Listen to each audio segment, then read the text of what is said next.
Good morning and good luck. And welcome back to Good Luck with Gino. I'm your host, Gino the Ghost. We're back with episode 18, and we got some exciting new stuff going on here on set today. I moved the curtain to kind of give you the full backdrop. We're going to try switching it up a little bit. Again, if you're watching on YouTube and you get to see this glorious change, hit that like button, hit that subscribe button. Tell me how you feel about it in the comments. If you're listening on Apple Podcasts or Spotify, I'm going to need you to subscribe, like, share, do all that shit. And I appreciate that. We're going to get right into it. It's been a pretty interesting week in terms of music and movies. First and foremost, I saw Oppenheimer, and it is the movie of the year. It's the movie of the year. It's going to clean up at the Academy Awards. It was, and I'm not speaking in hyperbole, a masterpiece. It was the coolest biopic I've ever seen. Christopher Nolan is just, dude, he's unreal. The sound design's fucking crazy. It's, I won't spoil anything. It's a historical movie, so you know how it ends. We dropped the nuke.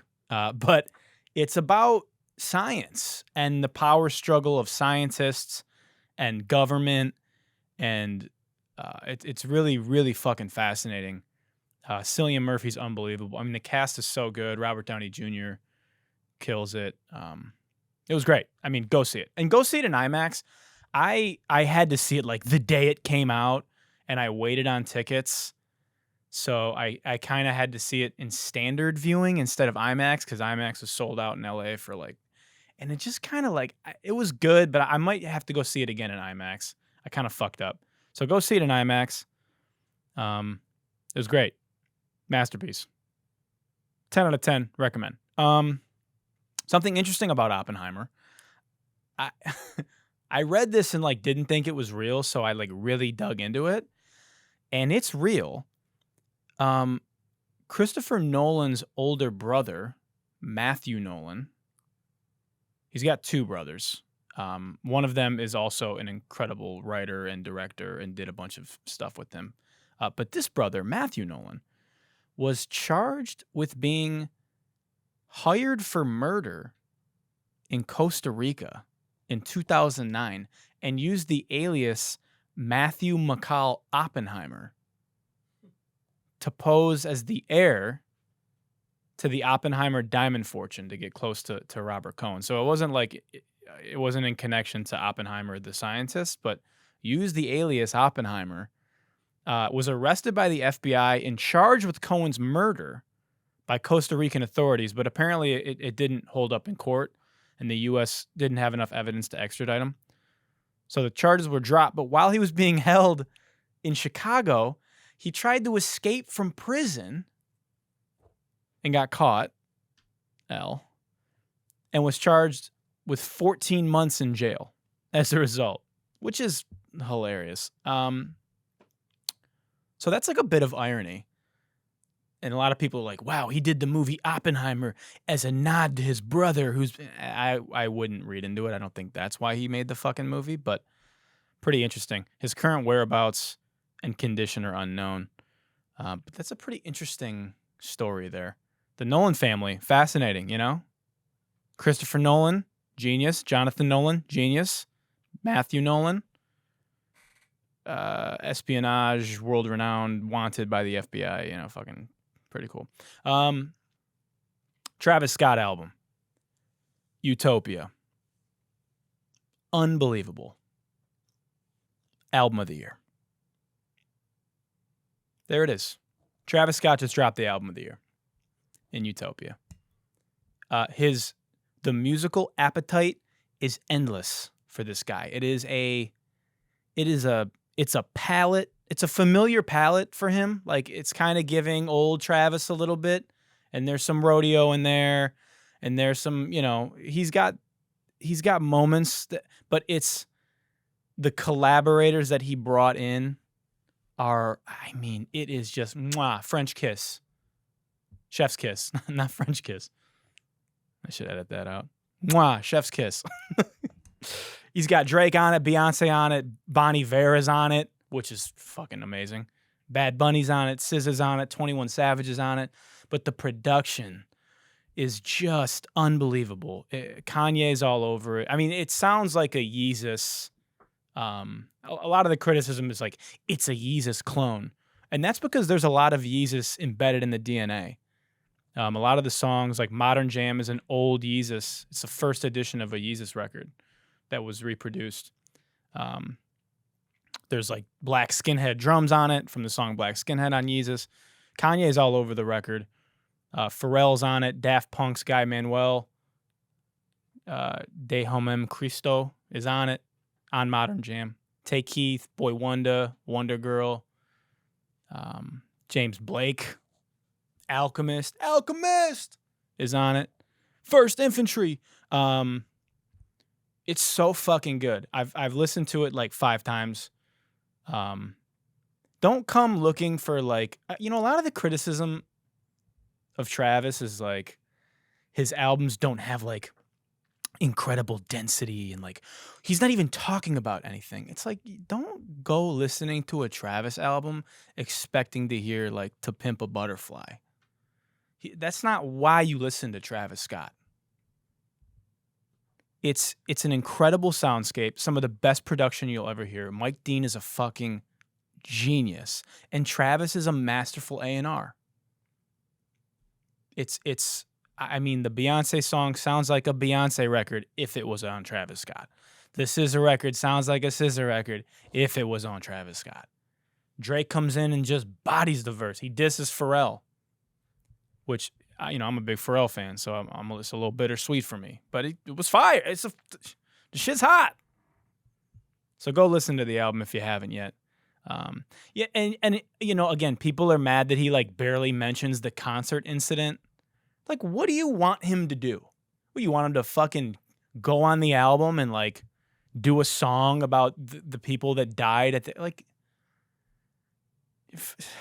you motherfuckers have unrealistic expectations from these artists. It happened. It was horrible, and he paid for it, and he's paying for it. Like, what do you want him to do? And I'm not apologizing for Travis. I'm not like defending what happened at all. But like, I don't want to listen to the Travis album and hear him talk about the concert incident over a record. Like, that's not why I listen to Travis. That's not why, I don't want to be in the club at 2 a.m. and hear, like, people who died, it was fucked up. Like, I don't want to hear that. So, anyway. Big news in tech. Twitter's dead. There it is. Our main topic for today. We're going to talk about the X app. The X Everything app. Couple days ago, it was announced the changes have been rolling out. The Twitter bird is gone. Twitter is gone. It is now X, the Everything app. My initial thoughts. The logo is dog shit. Looks terrible. Looks like somebody whipped it up and it's really disappointing because there's a really cool opportunity there for like a dope logo, and it just feels hacky and rushed, and it's kind of synonymous with what's been happening with the app in general over the past few months.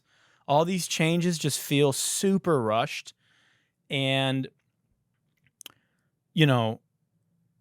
I think changing the name from Twitter is weird because it's like you've got so much brand recognition there. I mean, tweet is literally a verb. And what do we say now? That's what everyone's saying. What do we say now? Like, I X'd you? Like, I just X'd? Like, no, people will probably still say tweet because it's been so ingrained in our society. The name itself, initially, it feels very knee-jerk. However, I do appreciate the brute force of it in nature. And I do think that sometimes you need to just rip the Band-Aid off if you do have a different vision for something, and instead of slow playing it over time. The reality is, your customers, if they might not even know what they want. People don't even really know what they want. So if you have a vision for something, just go fucking execute it. And it's either going to work or it's not going to work. So X, the vision for it, Elon's vision for X, is a vision that many tech CEOs have had over the past decade. And that is what's called a everything app, an all-encompassing app, all-encompassing everything social media app. And the best example of this is what Elon has said on record. He wants to model the everything app of. He wants to model China's WeChat. So Elon changed Twitter to X to create an everything app that models the WeChat app in China, which is an app that combines messaging, social media, payments, utility bill payments, travel, food delivery, everything. It is everything. In his own words are, we want to copy WeChat. I mean, he said that in an interview, right? So I think it's important that we look at WeChat because most people, including myself, have no fucking idea what WeChat is. We don't have it here. But in China, this fucking mic stand is, okay. In China, it is everything. WeChat is literally your entire social and digital life. People liken losing your access to WeChat, like getting suspended on WeChat, to death. Okay? We're going to dive into that. But let's talk about WeChat. It started out dominating as like a one-on-one messaging service, group chats, kind of like how WhatsApp is, And over time, WeChat started to incorporate all these services that you would want from the internet, like digital payment, shopping, streaming, ride hailing. It's all in there. And it's completely dominated Chinese tech. Now, obviously, the problem with that in China is that China is a communist regime, and that's dangerous to have a monopoly of content consumption because they control it, right? So if your entire social and digital livelihood is connected to one app, one centralized app that's controlled by a centralized government, there's the issue. You can see where I'm going with this. And it's why when people lose access to their app, they're fucked. A great example of this was last year, when all the protests were happening. A lot of people were like posting photos of the protest on their WeChat. Not even like maybe saying that they were against it or were for it or whatever. Just posting it. And their accounts were just getting suspended. And once your account gets suspended, it's nearly impossible. I mean, you can imagine. It's so hard to get your Twitter or your Instagram back, if that ever happens to you. It's so hard to get your WeChat back when it's suspended. So you have to completely start a new profile. It's very difficult to regain that social currency. People think you're a scammer. It's impossible. You're fucked. And so, the quest for a monopoly on content consumption over there worked because it's how the culture is set up over there. And because of that, it's shaped how knowledge creation in China works as well, because the majority of the information that's received are from articles that are published within that app. And unlike America, where if you search for something, Google, for example, is indexed. So you'll get the most relevant, best information. It's not indexed over there. So you're discouraged from searching for content outside of the app. So people just passively consume the content on the app at the time it's published, as it shows up on their timelines, which means that the way content is created out there, it's kind of what's happening here, but it's created for quick, boom, instant, right now, literally 30-minute windows, which obviously cheapens the journalism in China, and that's how they want it. So anyway, it's kind of like a dystopian hellscape in some ways, but it's also really fucking dope in other ways. The idea that you can have an all-in-one app that we don't have to jump. I mean, think about it in terms of content creation today. It's so difficult for creatives, and we've talked about this ad nauseum. It's so difficult for creatives to maintain and advance their careers and grow because they have to create so much content and tailor it towards specific apps.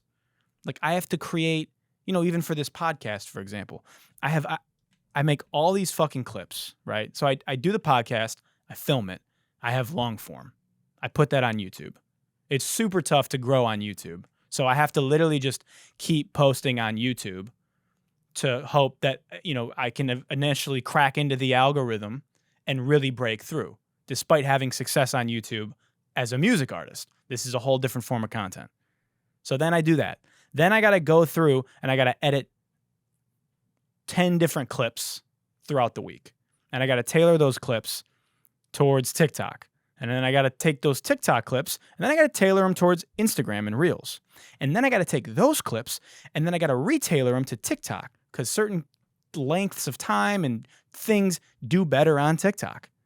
And then when I post on Twitter, vertical videos don't work as good on Twitter. So then I got to go back to those vertical clips and then I got to edit them back horizontal. And I got to post those clips on Twitter. And then I got to post YouTube Shorts because YouTube Shorts are crushing. And that's a great way to grow your YouTube. But YouTube Shorts can only be 1 minute. And a lot of my clips are like 1:20. So then I got to cut down my clips into 1-minute clips and I got to post that on Shorts. Now that sounds incredibly time consuming. And guess what? It is incredibly time consuming. It's a pain in the fucking ass. Okay. But if there was one app where everybody went and consumed all their content, posted all their content, it would make everything so much easier to be a content creator. Now, the reality is, I don't know if we'll ever get there because America is set up much different. There are too many power players, in my opinion, for one true tech monopoly.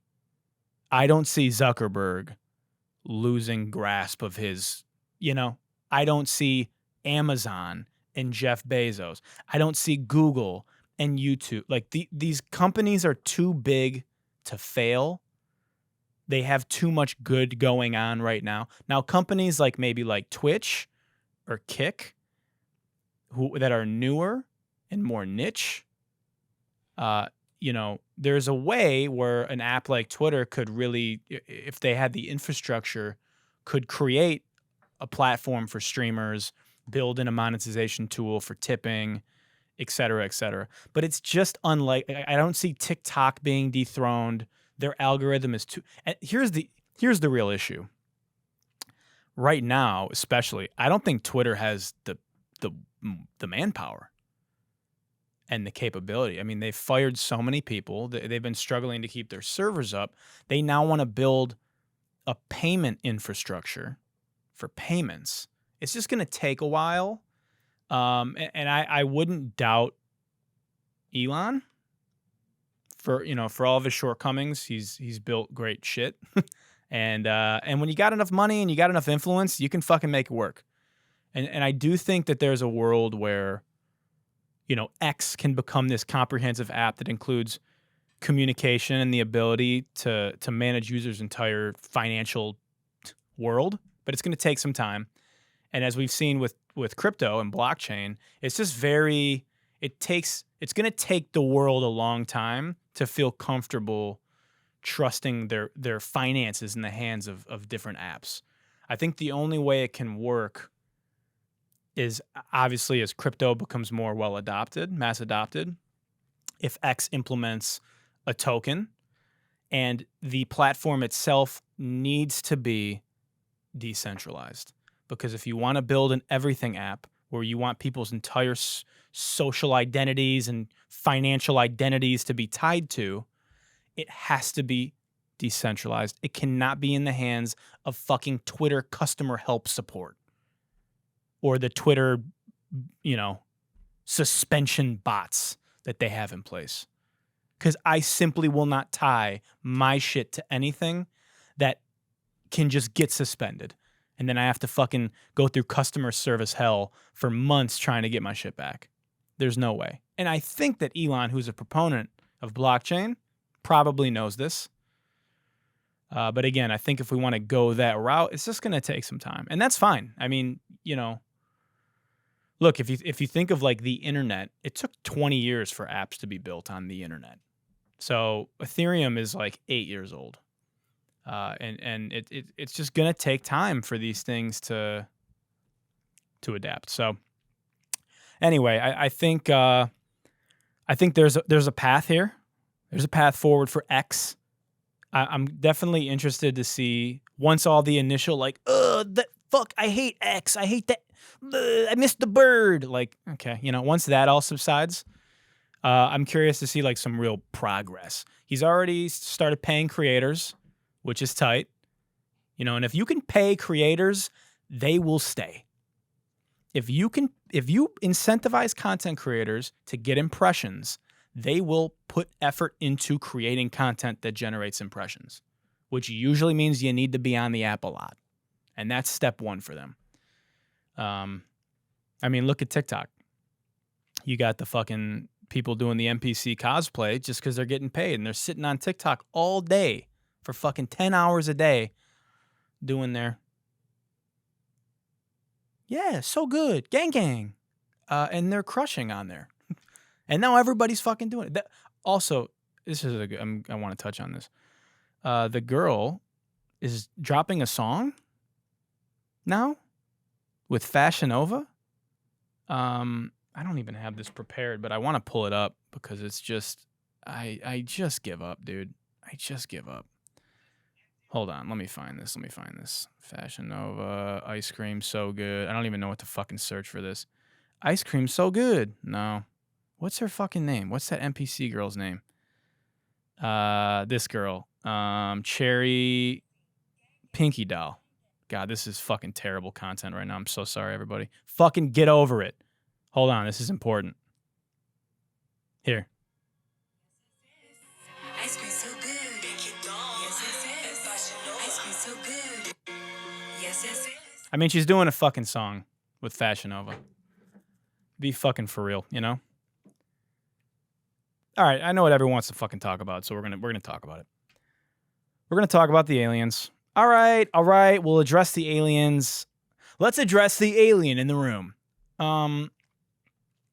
The House Oversight Subcommittee on National Security, the Border, and Foreign Affairs held a meeting with former Air Force Major David Grush as a witness to discuss UAP sightings, which is unidentified aerial phenomenon, which is what we've rebranded UFOs to.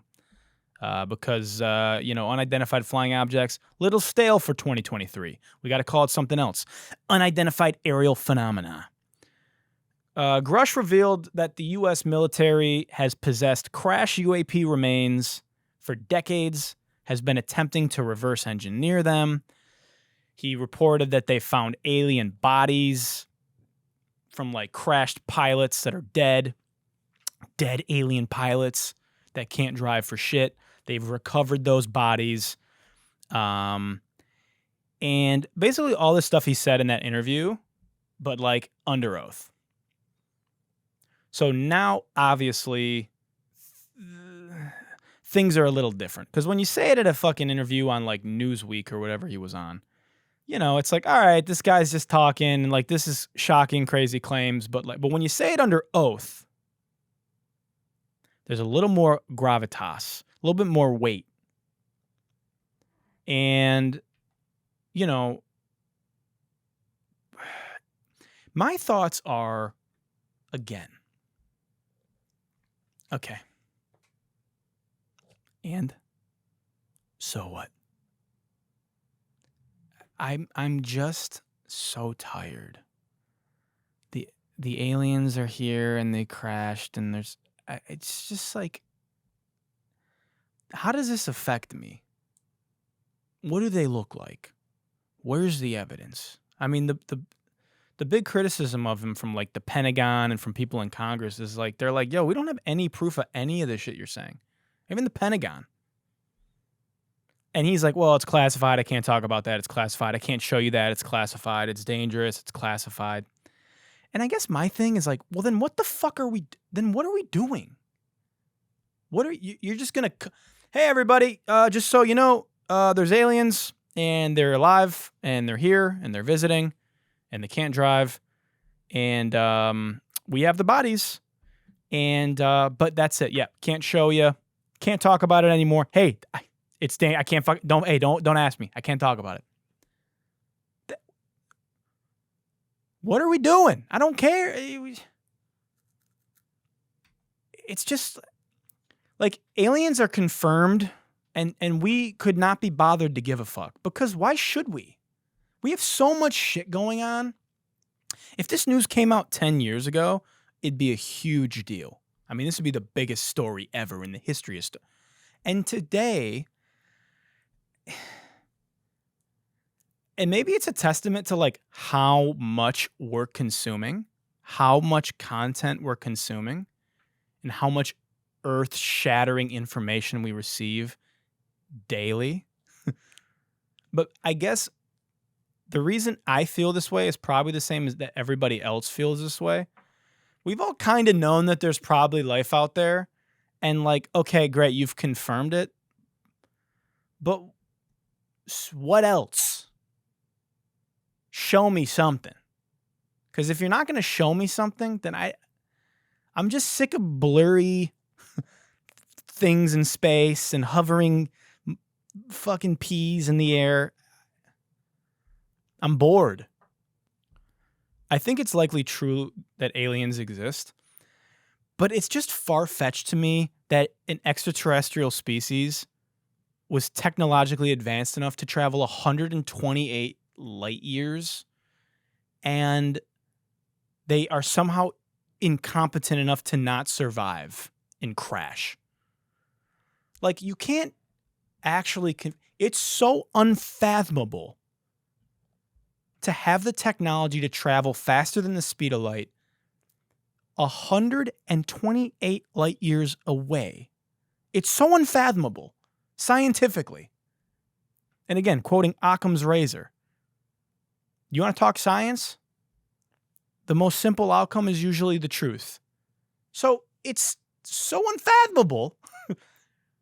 Fucking the brightest minds in the world have come together for decades. And I'm like, yeah, this is impossible. But it somehow is possible. And despite that, they can't fucking drive. They crash their spaceships. They come into Earth's atmosphere. They've engineered this technology. And they fucking crash and die. It's just like, for real?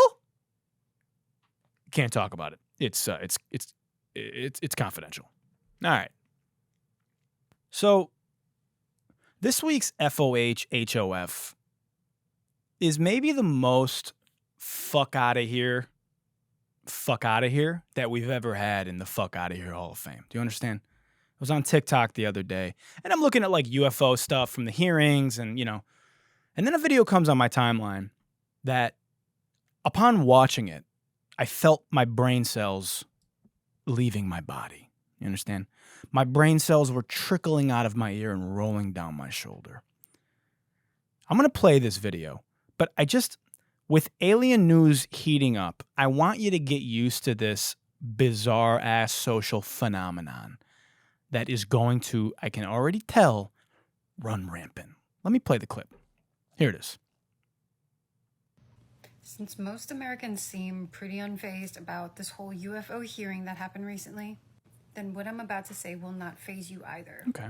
The aliens have always been here. This is not some new phenomena. Okay. Do I have to point out the countless depictions of UFOs and aliens in our human history? Caveman paintings, medieval paintings, written accounts of extraterrestrials. Okay, I'm with you so far. But here's the real kicker. You are also an extraterrestrial. So am I. So is every single human being on this planet. Even though the government, the United States government, is now telling you that, yes, aliens are real, what they're not telling you is that the story goes deeper than this. We are hybrids of these aliens. What? They trickle the truth down to you like little gentle raindrops. They're not going to pour the whole bucket of water onto you because that'll shock you. What? But one of the clues is the movie Avatar, the blue Na'vi people. But reverse the roles. The humans are the Na'vi and the galactic colonizers are the aliens instead of the humans. Humans are aliens. For proof, let's look at the movie Avatar by James Cameron. Okay, let's keep watching. So what these aliens essentially did to us is they use us as a resource. They use us as like their experiment of some sort. And just like how in the movie Jake Sully has his own avatar, it's literally a hybrid of his DNA, technically his twin's DNA, and the Na'vi people DNA. What do you think human beings are? We're literally just half-breed hybrids. Now, each and every one of you will have different lineages to you. If you are not new to this spiritual path, this spiritual awakening, you will know your galactic origins. It will have been presented to you.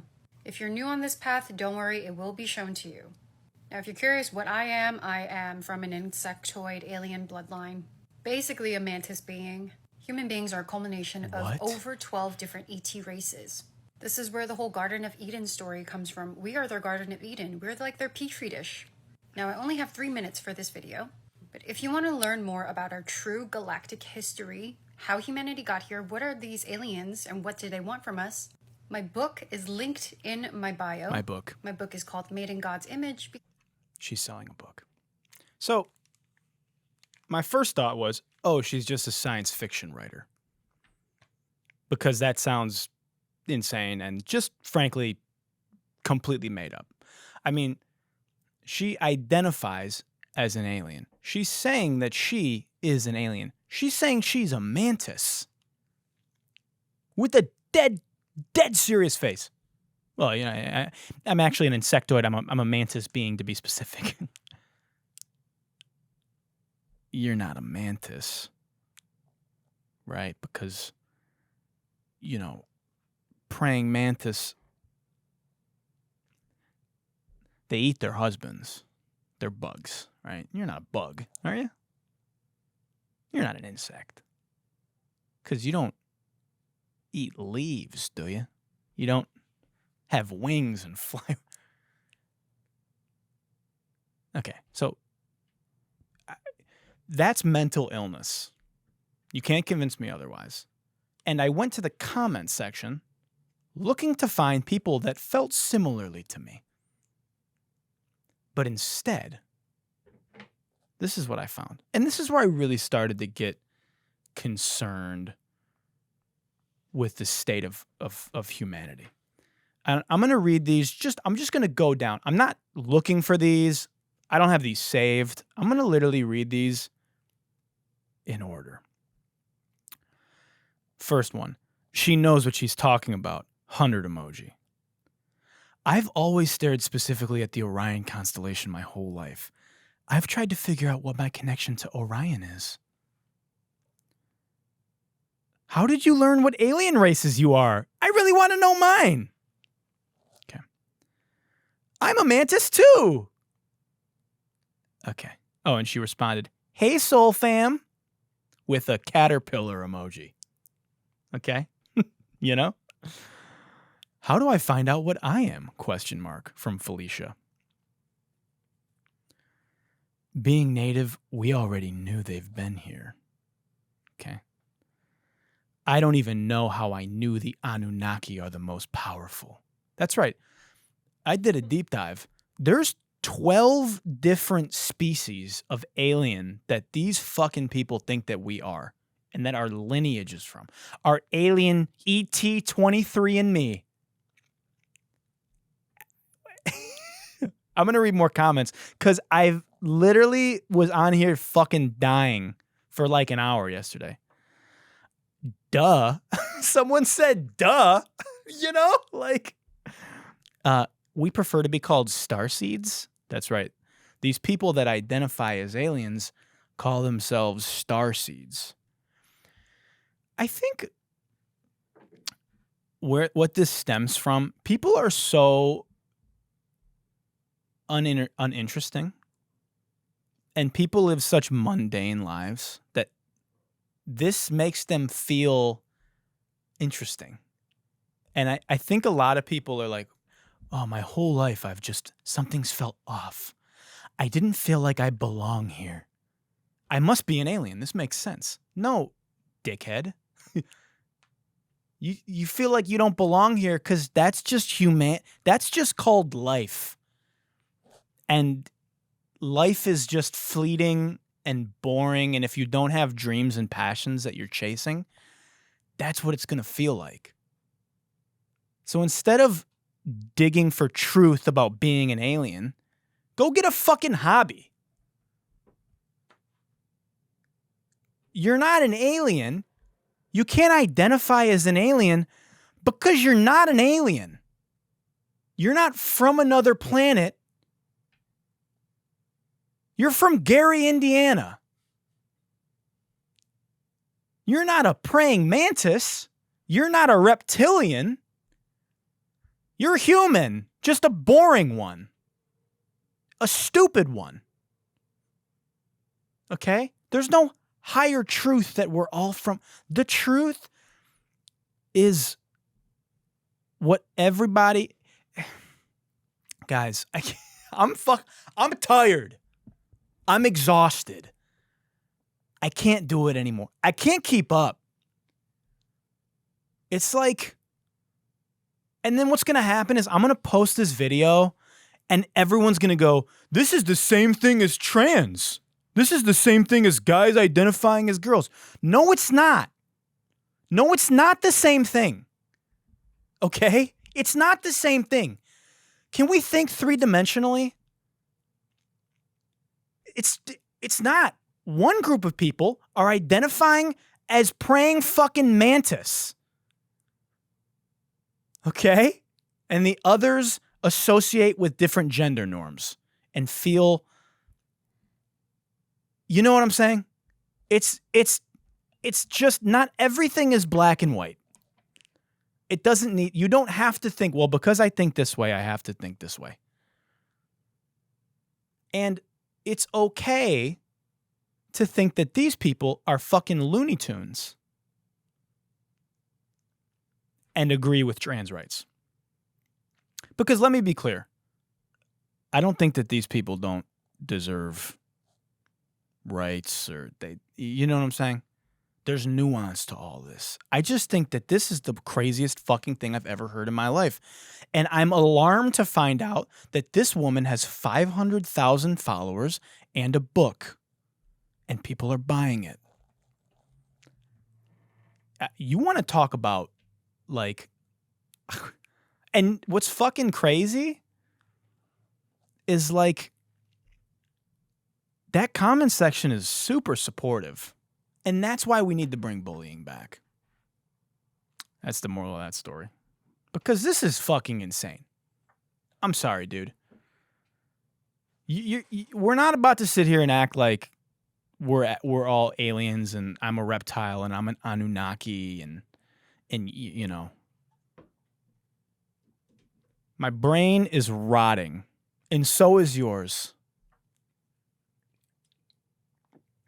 Good luck. That's going to do it for today's episode. I literally cannot go on after that. I'm going to go take a shower and a nap, and hopefully when I wake up, it's all over. But it won't be.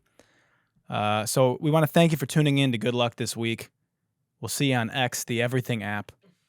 And until next week when we have another banger episode.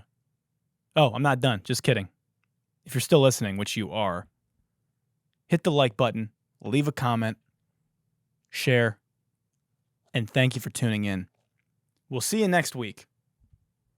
Good night and good luck. Good night and good luck.